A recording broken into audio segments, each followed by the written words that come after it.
ॐ श्री गणेशाय नमः। अथ श्री गणपत्यथर्वशीर्षम्। हरि ओम्। नमस्ते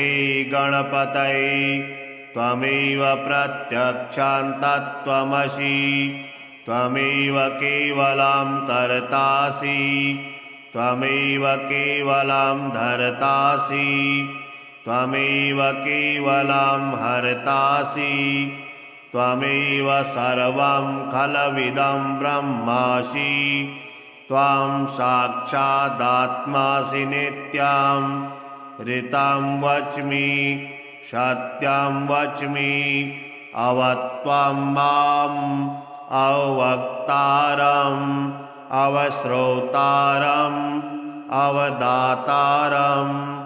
अवधातारम् अवानुजानमवशिष्याम् औपश्चात्तात् औपुरस्तात् अवोत्तरात्तात् अवदक्षिणात्तात् अवचोर्ध्वात्तात्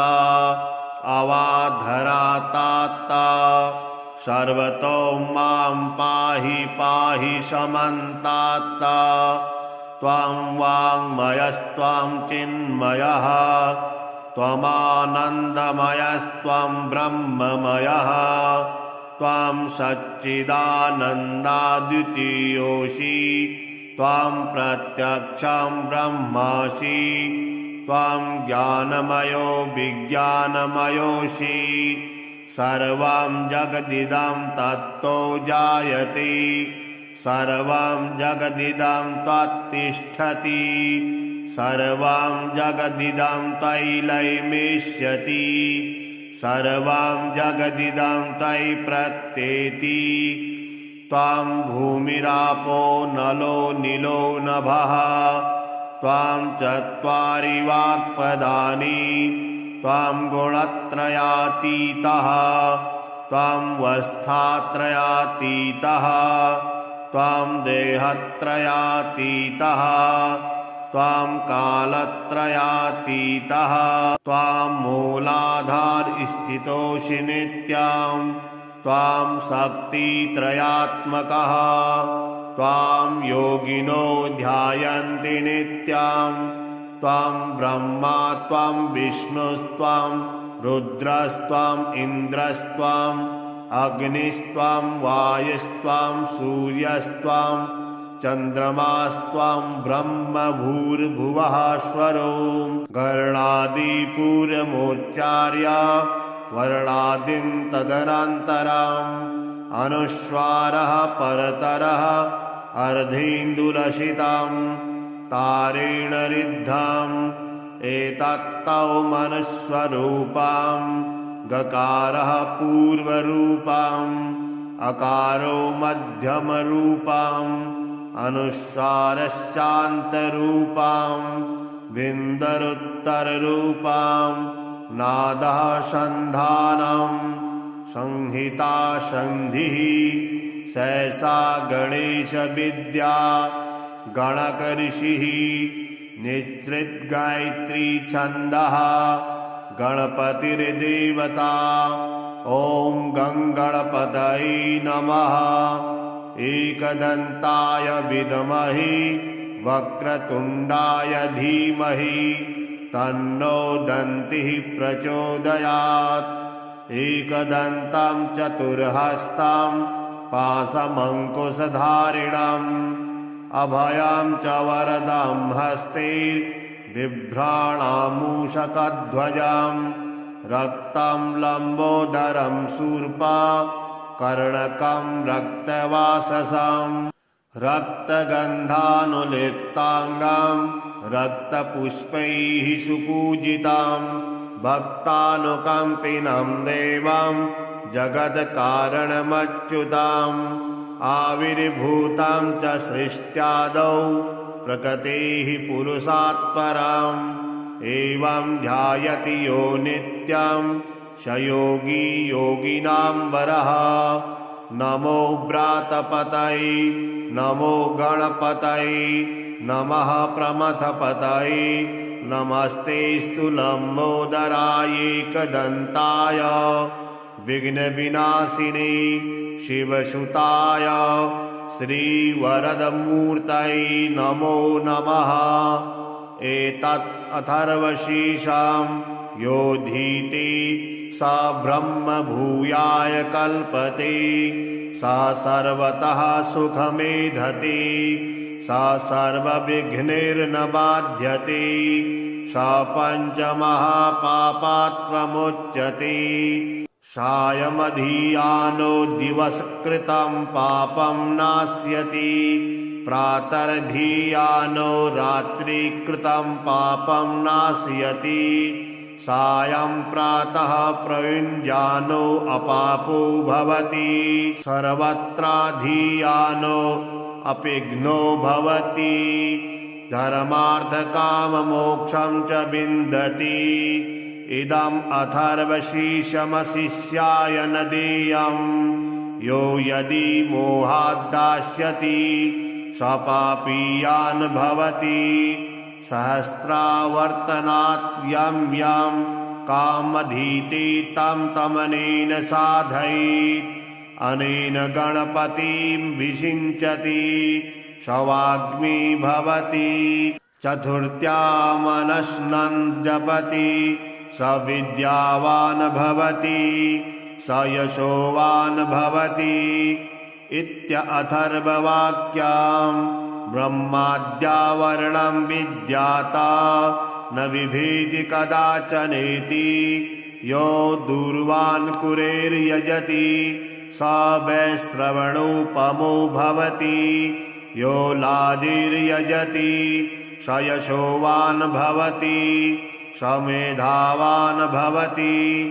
यो मोदकसहस्रेण यजति स वाञ्छितफलमवाप्नोति यः साजसमिद्भिर्यजति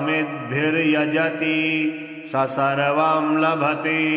स सर्वं लभते। अष्टो ब्राह्मणान् सम्यक् गृहीत्वा सूर्यवर्चस्वी भवति सूर्यग्रही महानद्यां प्रतिमा सन्निधौ वा जपत्वा सिद्धिमन्त्रो भवति महाविघ्नात् प्रमुच्यते महादोषात् प्रमुच्यते महापापात् प्रमुच्यते सा सर्वविद भवति सा सर्वविद भवति य एवं वेद इत्युपनिषद। ॐ शान्तिः शान्तिः शान्तिः। हरि ओम्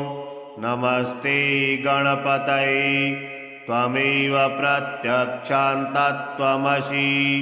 त्वमेव केवलं कर्तासि त्वमेव केवलं धर्तासि त्वमेव केवलं हर्तासि त्वमेव सर्वं खलविदं ब्रह्मासि त्वं साक्षादात्मासि नित्यं ऋतं वच्मि सत्यं वच्मि अवत्वं माम् अवक्तारम् अवश्रोतारम् अवदातारम् अवधातारम् अवानुजानमवशिष्याम् औपश्चात्तात् औपुरस्तात् अवोत्तरात्तात् अवदक्षिणात्तात् अवचोर्ध्वात्तात् अवाधरात्तात् सर्वतो मां पाहि पाहि समन्तात् त्वं वाङ्मयस्त्वं चिन्मयः त्वमानन्दमयस्त्वं ब्रह्ममयः त्वं सच्चिदानन्दाद्वितीयोऽसि त्वं प्रत्यक्षं ब्रह्मासि त्वं ज्ञानमयो विज्ञानमयोऽसि सर्वं जगदिदं तत्तो जायते सर्वं जगदिदं त्वत्तिष्ठति सर्वां जगदिदं तैलैमेष्यति सर्वां जगदिदं तै प्रत्येति त्वां भूमिरापो नलो नीलो नभः त्वां चत्वारि वाक्पदानि त्वां गुणत्रयातीतः त्वां वस्थात्रयातीतः त्वां देहत्रयातीतः त्वां कालत्रयातीतः त्वां मूलाधारस्थितोऽसि नित्यां त्वां शक्तित्रयात्मकः त्वां योगिनो ध्यायन्ति नित्यां त्वां ब्रह्मा त्वां विष्णुस्त्वां रुद्रस्त्वां इन्द्रस्त्वां अग्निस्त्वां वायुस्त्वां सूर्यस्त्वां चन्द्रमास्त्वां ब्रह्म भूर्भुवः स्वरो गर्णादिपूर्वमुच्चार्य वर्णादिं तदनन्तरम् अनुस्वारः परतरः अर्धेन्दुलसितं तारेण रिद्धम् एतत्तौ मनुस्वरूपं गकारः पूर्वरूपम् अकारो मध्यमरूपम् अनुस्वारश्चान्तरूपम् बिन्दरुत्तररूपम् नादः सन्धानम् संहिता सन्धिः सहसा गणेशविद्या गणकऋषिः निःसृतगायत्री छन्दः गणपतिर्देवता ॐ गङ्गणपतये नमः एकदन्ताय विद्महे वक्रतुण्डाय धीमहि तन्नो दन्तिः प्रचोदयात् एकदन्तं चतुर्हस्तं पाशमङ्कुशधारिणम् अभयं च वरदं हस्ते बिभ्राणामूषकध्वजं रक्तं लम्बोदरं शूर्पा कर्णकं रक्तवाससं रक्तगन्धानुलिप्ताङ्गं रक्तपुष्पैः सुपूजितं भक्तानुकम्पिनं देवं जगत्कारणमच्युतम् आविर्भूतं च सृष्ट्यादौ प्रकृतेः पुरुषात् परम् एवं ध्यायति यो नित्यं स योगी योगिनां वरः नमो व्रातपतये नमो गणपतये नमः प्रमथपतये नमस्तेऽस्तु लम्बोदराय एकदन्ताय विघ्नविनाशिने शिवसुताय श्रीवरदमूर्तये नमो नमः एतत् अथर्वशीर्षं योधीते स ब्रह्म भूयाय कल्पते स सर्वतः सुखमेधते स सर्वविघ्नैर्न बाध्यते स पञ्चमहापापात् प्रमुच्यते सायमधियानो दिवसकृतं पापं नाश्यति प्रातर्धियानो रात्रिकृतं पापं नाशयति सायं प्रातः प्रयुञ्जानो अपापो भवति सर्वत्राधियानो अपिघ्नो भवति धर्मार्थकाममोक्षं च विन्दति इदम् अथर्वशीर्षमशिष्याय न देयम् यो यदि मोहाद्दास्यति स पापीयान् भवति सहस्रावर्तनात् यं यं कामधीते तं तमनेन साधयेत् अनेन गणपतिं विषिञ्चति स वाग्मी भवति चतुर्थ्यामनश्नन् जपति स विद्यावान् भवति स यशोवान् भवति इत्यथर्ववाक्यम् ब्रह्माद्यावरणं विद्याता न बिभेति कदाचनेति यो दूर्वान् कुरेर्यजति स वैश्रवणोपमो भवति यो लाजिर्यजति स यशोवान् भवति स मेधावान् भवति यो मोदकसहस्रेण यजति स वाञ्छितफलमवाप्नोति यः साजसमिद्भिर्यजति स सर्वं लभते स सर्वं लभते अष्टो ब्राह्मणान् सम्यक् गृहीत्वा सूर्यवर्चस्वी भवति सूर्यग्रही महानद्यां प्रतिमा सन्निधौ वाचपत्वा सिद्धिमन्त्रो भवति महाविघ्नात् प्रमुच्यते महादोषात् प्रमुच्यते महापापात् प्रमुच्यते सा सर्वविद भवति सा सर्वविद भवति य एवं वेद इत्युपनिषद ॐ शान्तिः शान्तिः शान्तिः हरि ओम नमस्ते गणपतये त्वमेव प्रत्यक्षां तत्त्वमसि त्वमेव केवलं कर्तासि त्वमेव केवलं धर्तासि त्वमेव केवलं हर्तासि त्वमेव सर्वं खलविदं ब्रह्मासि त्वां साक्षादात्मासि नित्यं ऋतं वच्मि सत्यं वच्मि अवत्वं माम् अवक्तारम् अवश्रोतारम् अवदातारम् अवधातारम् अवानुजानमवशिष्याम् औपश्चात्तात् औपुरस्तात् अवोत्तरात्तात् अवदक्षिणात्तात् अवचोर्ध्वात्तात् अवाधरात्तात् सर्वतो मां पाहि पाहि समन्तात्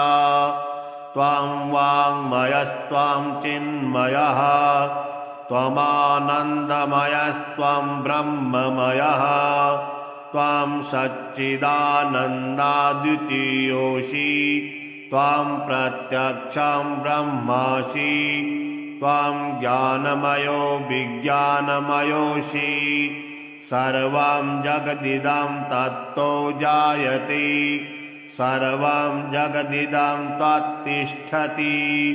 सर्वं जगदिदं त्वयि लयमेष्यति सर्वं जगदिदं त्वयि प्रत्येति त्वं भूमिरापो नलो नीलो नभः त्वं चत्वारि वाक्पदानि त्वं गुणत्रयातीतः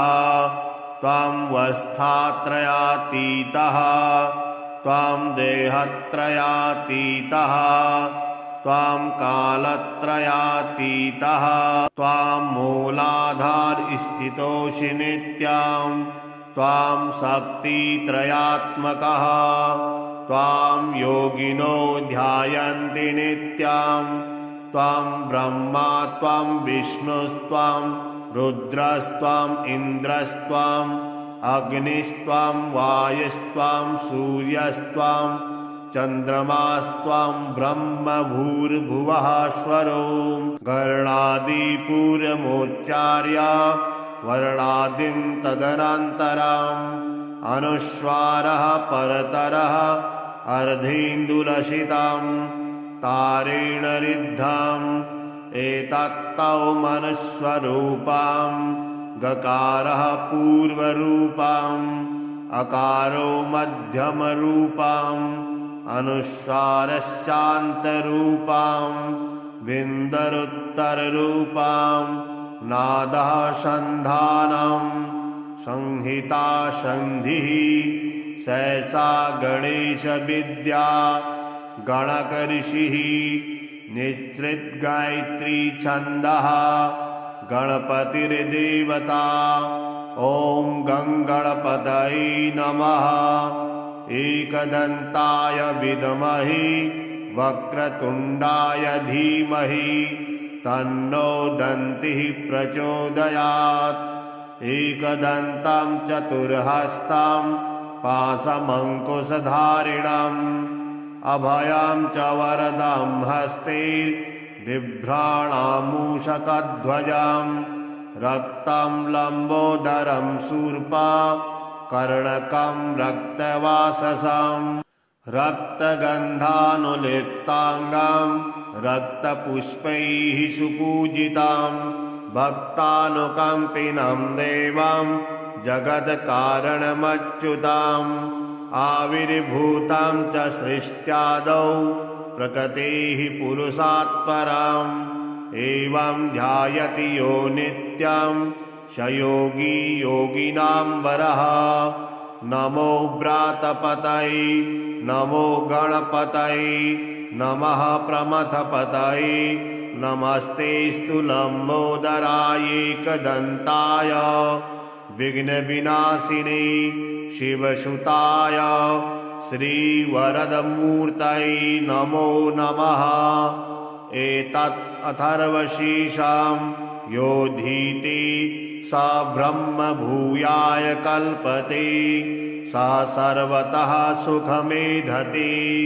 स सर्वविघ्नैर्न बाध्यते स पञ्चमहापापात् प्रमुच्यते। सायमधियानो दिवसकृतं पापं नाश्यति प्रातर्धियानो रात्रिकृतं पापं नाशयति सायं प्रातः प्रयुञ्जानो अपापो भवति सर्वत्राधियानो अपिघ्नो भवति धर्मार्थकाममोक्षं च विन्दति।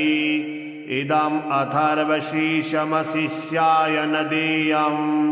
यो यदि मोहाद्दास्यति स पापीयान् भवति सहस्रावर्तनात् यं यं कामधीते तं तमनेन साधयेत् अनेन गणपतिं विषिञ्चति स वाग्मी भवति। चतुर्थ्यामनश्नन् जपति स विद्यावान् भवति स यशोवान् भवति इत्यथर्ववाक्यम्। ब्रह्माद्यावरणं विद्याता न बिभेति कदाचनेति यो दूर्वान् कुरेर्यजति स वैश्रवणोपमो भवति यो लाजिर्यजति स यशोवान् भवति स मेधावान् भवति यो मोदकसहस्रेण यजति स वाञ्छितफलमवाप्नोति यः साजसमिद्भिर्यजति स सर्वं लभते स सर्वं लभते। अष्टो ब्राह्मणान् सम्यक् गृहीत्वा सूर्यवर्चस्वी भवति सूर्यग्रही महानद्यां प्रतिमा सन्निधौ वा जपत्वा सिद्धिमन्त्रो भवति महाविघ्नात् प्रमुच्यते महादोषात् प्रमुच्यते महापापात् प्रमुच्यते सा सर्वविद भवति सा सर्वविद भवति य एवं वेद इत्युपनिषद। ॐ शान्तिः शान्तिः शान्तिः। हरिः ॐ नमस्ते गणपतये त्वमेव प्रत्यक्षं तत्त्वमसि त्वमेव केवलं कर्तासि त्वमेव केवलं धर्तासि त्वमेव केवलं हर्तासि त्वमेव सर्वं खलविदं ब्रह्मासि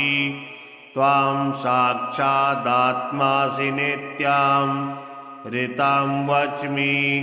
सत्यं वच्मि अवत्वं माम् अवक्तारम् अवश्रोतारम् अवदातारम् अवधातारम् अवानुजानमवशिष्याम् औपश्चातात्ता अवपुरस्तात्त अवोत्तरात्तात्त अवदक्षिणात्तात्त अवचोर्ध्वात्तात्त अवाधरात्तात्त सर्वतो मां पाहि पाहि समन्तात्त त्वां वाङ्मयस्त्वां चिन्मयः त्वमानन्दमयस्त्वं ब्रह्ममयः त्वां सच्चिदानन्दाद्वितीयोऽसि त्वां प्रत्यक्षं ब्रह्मासि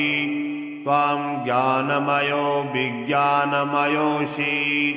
सर्वं जगदिदं तत्तो जायते सर्वं जगदिदं त्वत्तिष्ठति सर्वं जगदिदं त्वयि लयमिष्यति सर्वं जगदिदं त्वयि प्रत्येति त्वां भूमिरापो नलो नीलो नभः त्वां चत्वारि वाक्पदानि त्वां गुणत्रयातीतः त्वां वस्थात्रयातीतः त्वां देहत्रयातीतः त्वां कालत्रयातीतः त्वां मूलाधारस्थितोऽसि नित्यं त्वां शक्तित्रयात्मकः त्वां योगिनो ध्यायन्ति नित्यं त्वां ब्रह्मा त्वां विष्णुस्त्वां रुद्रस्त्वां इन्द्रस्त्वां अग्निस्त्वां वायुस्त्वां सूर्यस्त्वां चन्द्रमास्त्वां ब्रह्म भूर्भुवः स्वरो गर्णादिपूर्वमुच्चार्य वर्णादिं तदनन्तरम् अनुस्वारः परतरः अर्धेन्दुलसितं तारेण रिद्धम् एतत्तौ मनुस्वरूपं गकारः पूर्वरूपम् अकारो मध्यमरूपम् अनुस्वारस्यान्तरूपं विन्दरुत्तररूपं नादः सन्धानं संहिता सन्धिः सहसा गणेशविद्या गणकऋषिः निःसृतगायत्री छन्दः गणपतिर्देवता ॐ गङ्गणपतये नमः एकदन्ताय विद्महे वक्रतुण्डाय धीमहि तन्नो दन्तिः प्रचोदयात् एकदन्तं चतुर्हस्तं पाशमङ्कुशधारिणम् अभयं च वरदं हस्ते बिभ्राणामूषकध्वजं रक्तं लम्बोदरं शूर्पा कर्णकं रक्तवाससं रक्तगन्धानुलिप्ताङ्गं रक्तपुष्पैः सुपूजितं भक्तानुकम्पिनं देवं जगत्कारणमच्युतम् आविर्भूतं च सृष्ट्यादौ प्रकृतेः पुरुषात् परम् एवं ध्यायति यो नित्यं स योगी योगिनां वरः नमो व्रातपतये नमो गणपतये नमः प्रमथपतये नमस्तेऽस्तु लम्बोदराय एकदन्ताय विघ्नविनाशिने शिवसुताय श्रीवरदमूर्तये नमो नमः एतत् अथर्वशीर्षं योधीति स ब्रह्म भूयाय कल्पते स सर्वतः सुखमेधते स सर्वविघ्नैर्न बाध्यते स पञ्चमहापापात् प्रमुच्यते सायमधियानो दिवसकृतं पापं नाश्यति प्रातर्धियानो रात्रिकृतं पापं नाशयति सायं प्रातः प्रयुञ्जानो अपापो भवति सर्वत्राधियानो अपिघ्नो भवति धर्मार्थकाममोक्षं च विन्दति इदम् अथर्वशीर्षमशिष्याय न देयम् यो यदि मोहाद्दास्यति स पापीयान् भवति सहस्रावर्तनात् यं यं कामधीते तं तमनेन साधयेत् अनेन गणपतिं विषिञ्चति शवाग्नि भवति चतुर्थ्यामनश्नन् जपति स विद्यावान् भवति स यशोवान् भवति इत्यथर्ववाक्यम् ब्रह्माद्यावरणं विद्याता न विभेति कदाचनेति यो दूर्वान् कुरेर्यजति स वैश्रवणोपमो भवति यो लाजिर्यजति स यशोवान् भवति स मेधावान् भवति यो मोदकसहस्रेण यजति स वाञ्छितफलमवाप्नोति यः साजसमिद्भिर्यजति स सर्वं लभते स सर्वं लभते अष्टो ब्राह्मणान् सम्यक् गृहीत्वा सूर्यवर्चस्वी भवति सूर्यग्रही महानद्यां प्रतिमा सन्निधौ वा जपत्वा सिद्धिमन्त्रो भवति महाविघ्नात् प्रमुच्यते महादोषात् प्रमुच्यते महापापात् प्रमुच्यते सा सर्वविद भवति सा सर्वविद भवति य एवं वेद इत्युपनिषद ॐ शान्तिः शान्तिः शान्तिः हरि ओम् नमस्ते गणपतये त्वमेव प्रत्यक्षं तत्त्वमसि त्वमेव केवलं कर्तासि त्वमेव केवलं धर्तासि त्वमेव केवलं हर्तासि त्वमेव सर्वं खलविदं ब्रह्मासि त्वं साक्षादात्मासि नित्यं ऋतं वच्मि सत्यं वच्मि अवत्वं माम् अवक्तारम् अवश्रोतारम् अवदातारम् अवधातारम् अवानुजानमवशिष्याम् औपश्चात्तात् औपुरस्तात् अवोत्तरात्तात् अवदक्षिणात्तात् अवचोर्ध्वात्तात् अवाधरात्तात् सर्वतो मां पाहि पाहि समन्तात् त्वं वाङ्मयस्त्वं चिन्मयः त्वमानन्दमयस्त्वं ब्रह्ममयः त्वं सच्चिदानन्दाद्वितीयोऽसि त्वं प्रत्यक्षं ब्रह्मासि त्वं ज्ञानमयो विज्ञानमयोऽसि सर्वं जगदिदं तत्तो जायते सर्वं जगदिदं त्वत्तिष्ठति सर्वं जगदिदं तैलैमेष्यति सर्वं जगदिदं तै प्रत्येति त्वं भूमिरापो नलो नीलो नभः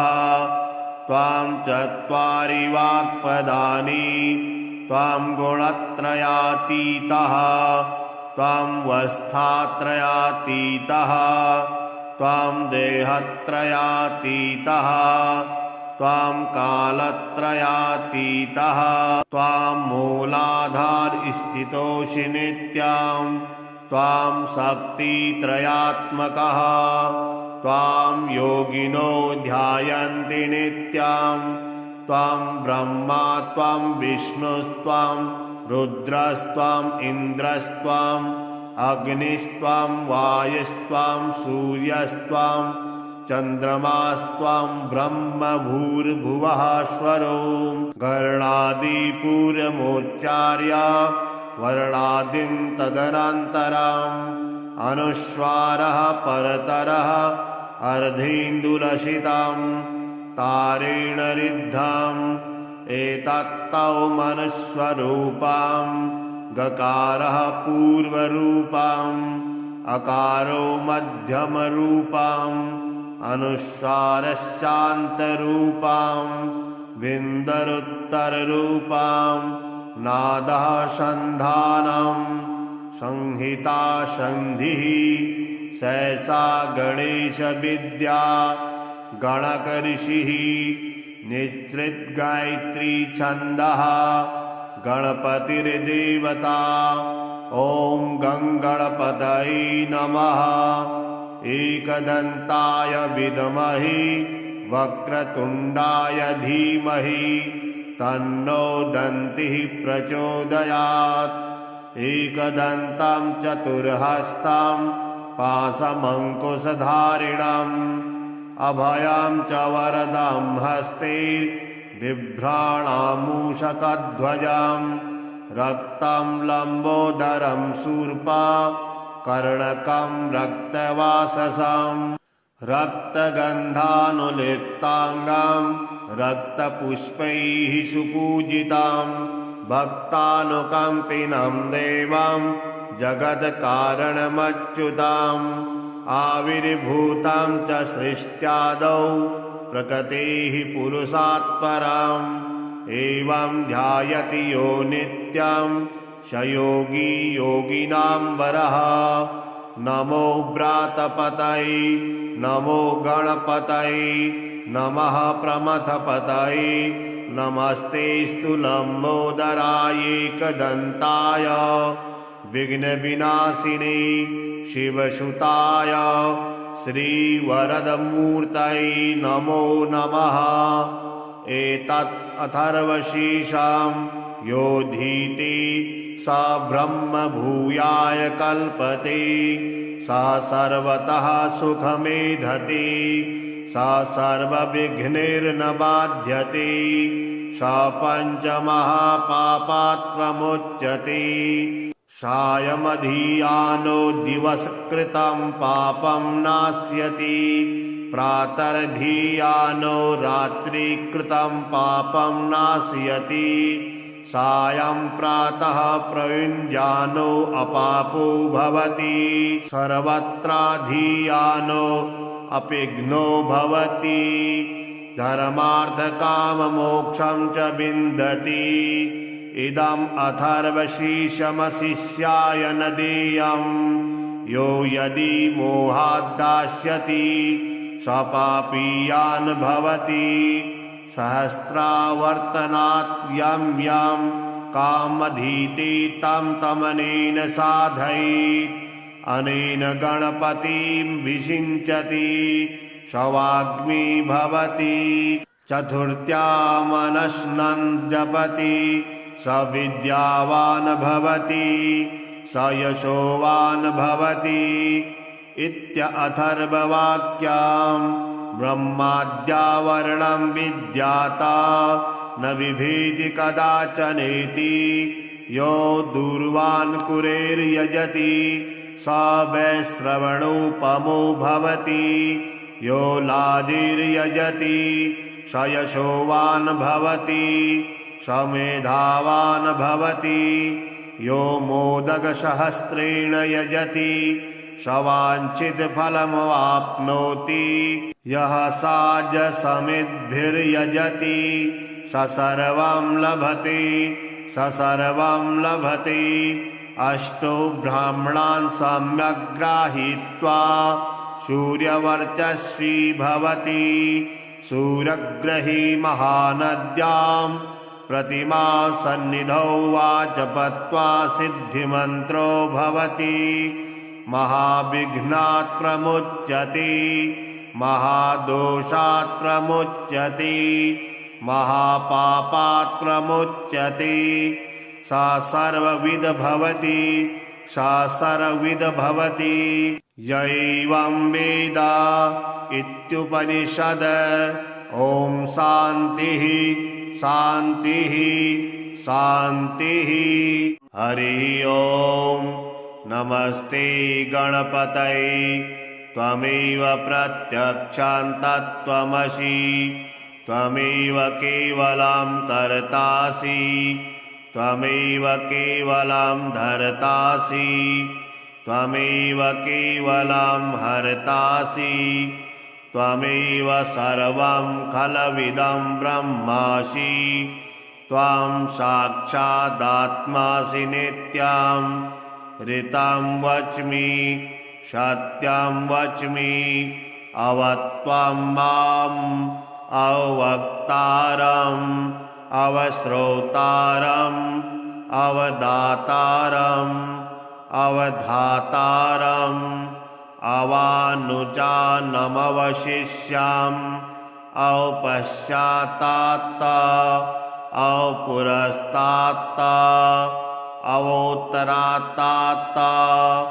अवदक्षिणात्तात् अवचोर्ध्वात्तात् अवाधरात्तात् सर्वतो मां पाहि पाहि समन्तात् त्वं वाङ्मयस्त्वं चिन्मयः त्वमानन्दमयस्त्वं ब्रह्ममयः त्वं सच्चिदानन्दाद्वितीयोऽसि त्वं प्रत्यक्षं ब्रह्मासि त्वं ज्ञानमयो विज्ञानमयोऽसि सर्वं जगदिदं तत्तो जायते सर्वं जगदिदं त्वत्तिष्ठति सर्वं जगदिदं त्वयैलयमिष्यति सर्वं जगदिदं त्वयि प्रत्येति त्वं भूमिरापो नलो नीलो नभः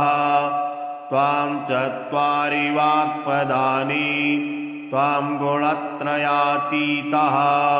त्वं वस्थात्रयातीतः त्वं देहत्रयातीतः त्वं कालत्रयातीतः त्वं मूलाधारस्थितोऽसि नित्यं त्वं शक्तित्रयात्मकः त्वां योगिनो ध्यायन्ति नित्यं त्वं ब्रह्मा त्वं विष्णुस्त्वं रुद्रस्त्वम् इन्द्रस्त्वम् अग्निस्त्वं वायुस्त्वं सूर्यस्त्वं चन्द्रमास्त्वं ब्रह्म भूर्भुवः स्वरो गर्णादिपूर्वमुच्चार्य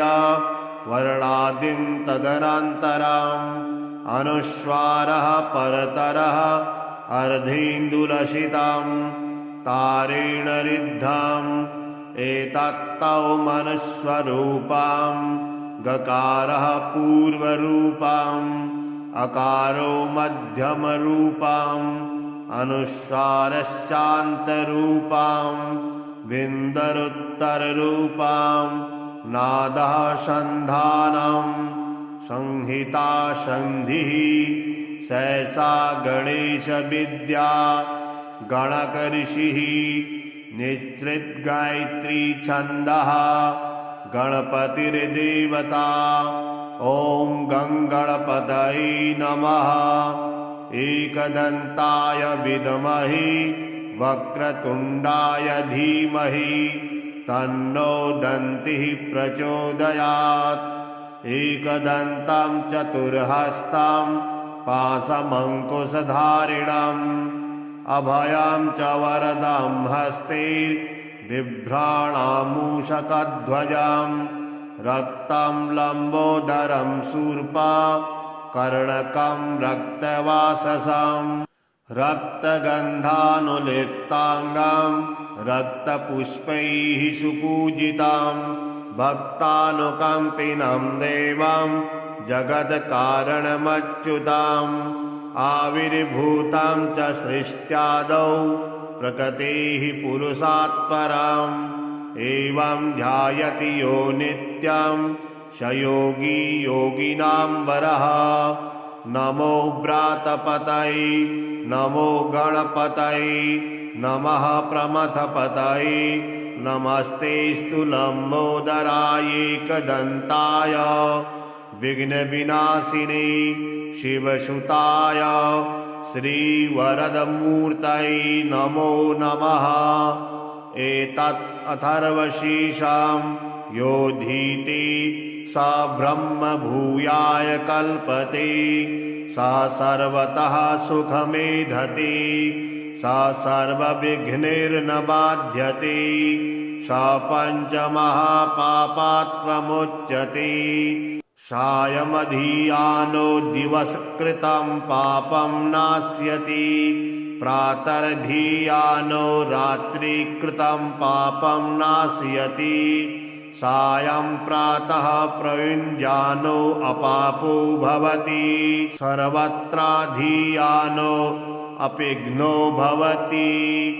धर्मार्थकाममोक्षं च विन्दति। इदम् अथर्वशीर्षमशिष्याय न देयम्, यो यदि मोहाद्दास्यति स्वपापीयान् भवति। सहस्रावर्तनात् यं यं कामधीति तं तमनेन साधयेत्, अनेन गणपतिं विषिञ्चति शवाग्नि भवति। चतुर्थ्यामनश्नन् जपति स विद्यावान् भवति, स यशोवान् भवति। इत्यथर्ववाक्यम्। ब्रह्माद्यावरणं विद्याता न विभेति कदाचनेति, यो दूर्वान् कुरेर्यजति स वैश्रवणोपमो भवति, यो लाजिर्यजति स यशोवान् भवति, स मेधावान् भवति, यो मोदकसहस्रेण यजति स वाञ्छितफलमवाप्नोति, यः साजसमिद्भिर्यजति स सर्वं लभते, स सर्वं लभते। अष्टो ब्राह्मणान् सम्यक् गृहीत्वा सूर्यवर्चस्वी भवति, सूर्यग्रही महानद्यां प्रतिमा सन्निधौ वाचपत्वा सिद्धिमन्त्रो भवति, महाविघ्नात् प्रमुच्यते, महादोषात् प्रमुच्यते, महापापात् प्रमुच्यते। सा सर्वविद भवति, सा सर्वविद भवति। य एवं वेद इत्युपनिषद।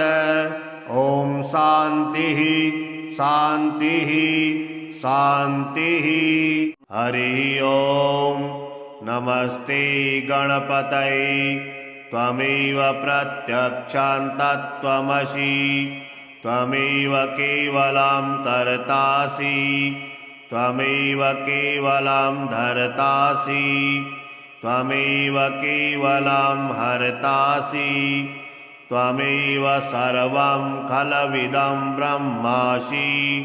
त्वं साक्षादात्मासि नित्यं। ऋतं वच्मि सत्यं वच्मि, अवत्वं माम् अवक्तारम् अवश्रोतारम् अवदातारम्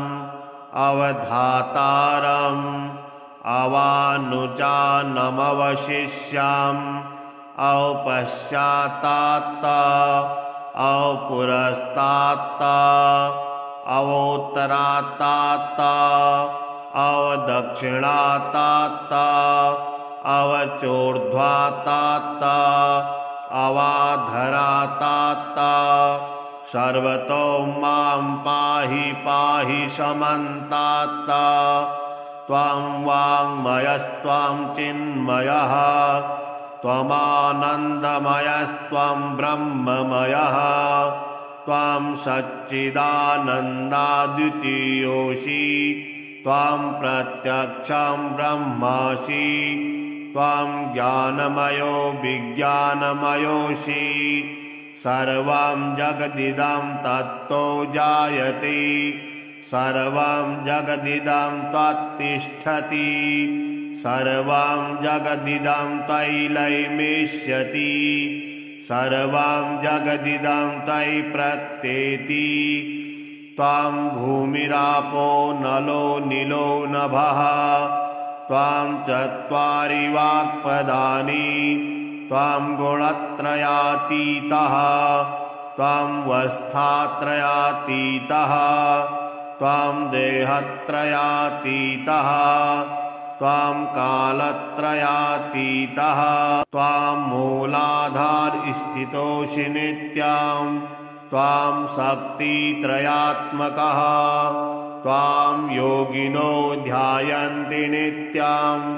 त्वां ब्रह्मा त्वां विष्णुस्त्वां रुद्रस्त्वां इन्द्रस्त्वां अग्निस्त्वां वायुस्त्वां सूर्यस्त्वां चन्द्रमास्त्वां ब्रह्म भूर्भुवः स्वरो गणादिपूर्वमुच्चार्य वर्णादिं तदनन्तरम् अनुस्वारः परतरः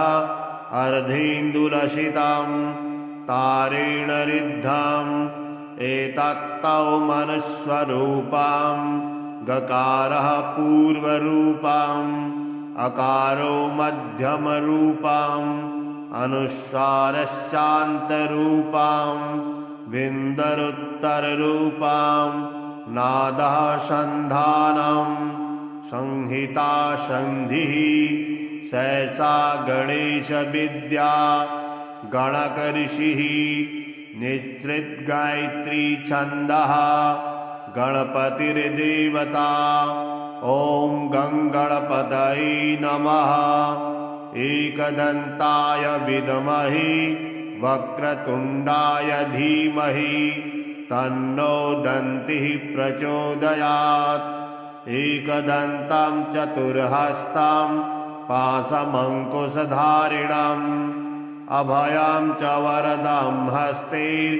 बिभ्राणामूषकध्वजं रक्तं लम्बोदरं शूर्पा कर्णकं रक्तवाससं रक्तगन्धानुलिप्ताङ्गं रक्तपुष्पैः सुपूजितं भक्तानुकम्पिनं देवं जगत्कारणमच्युतम् आविर्भूतं च सृष्ट्यादौ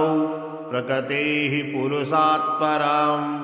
एवं ध्यायति यो नित्यं स योगी योगिनां वरः नमो व्रातपतये नमो गणपतये नमः प्रमथपतये नमस्तेऽस्तु लम्बोदराय एकदन्ताय विघ्नविनाशिने शिवसुताय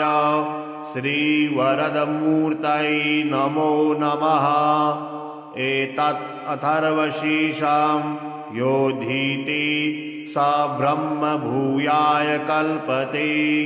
स सर्वतः सुखमेधते स सर्वविघ्नैर्न बाध्यते स पञ्चमहापापात् प्रमुच्यते सायमधियानो दिवसकृतं पापं नाश्यति प्रातर्धियानो रात्रिकृतं पापं नाशयति सायं प्रातः प्रयुञ्जानो अपापो भवति सर्वत्राधियानो अपिघ्नो भवति धर्मार्थकाममोक्षं च विन्दति इदम् अथर्वशीर्षमशिष्याय न देयम् यो यदि मोहाद्दास्यति स पापीयान् भवति सहस्रावर्तनात् यं यं कामधीते तं तमनेन साधयेत् अनेन गणपतिं विषिञ्चति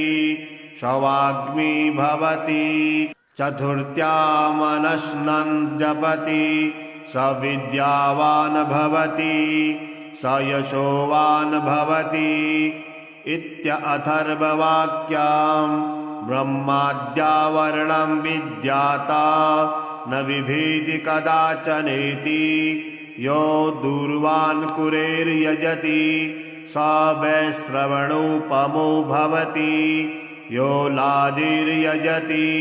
स यशोवान् भवति स मेधावान् भवति यो मोदकसहस्रेण यजति स वाञ्छितफलमवाप्नोति यः साज्यसमिद्भिर्यजति स सर्वं लभते स सर्वं लभते।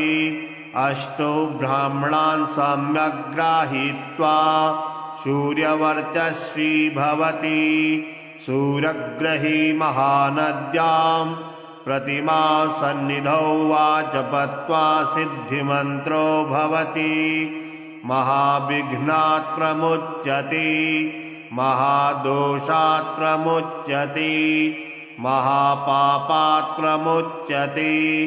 सा सर्वविद भवति सा सर्वविद भवति। य एवं वेद इत्युपनिषद। ॐ शान्तिः शान्तिः शान्तिः।